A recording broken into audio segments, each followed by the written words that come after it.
વાત કરવી છે આપણા અમરેલીના ચાવંડ ગામની, કે જે ગામનું નામ ચામુંડા માતાજીના નામ પરથી પડ્યું.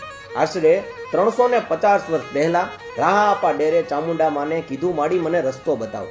ત્યારે માતાજીએ પડદે વાત કરી અને કહ્યું, સૌરાષ્ટ્રમાં ગોહિલવાડમાં જા અને જ્યાં તને ગુગળના ધૂપની સુગંધ આવે ત્યાં મારું દેરું બનાવીને મારું નાળિયેર મૂકજે અને એ ગામનું નામ મારા નામ પર રાખજે.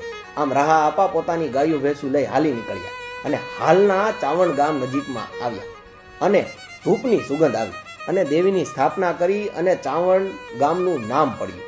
આમ 18 વરણ આવ્યું અને આખું ચાવંડ ગામ બન્યું. સમય જતા 40 વર્ષ પછી ગામમાં બહારવટિયા આવ્યા.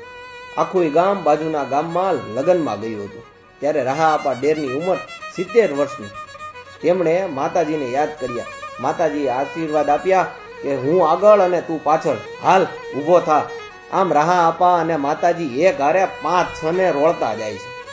આમ બધા બહારવટિયાને માર્યા, પણ એક બહારવટિયાએ રાહા આપાને ઘા કર્યો અને માતાજીએ રાહા આપાને ખોળે લીધા. આજે પણ રાહા આપા ડેરની ખાંભી ચાવંડ ગામમાં ઊભી છે.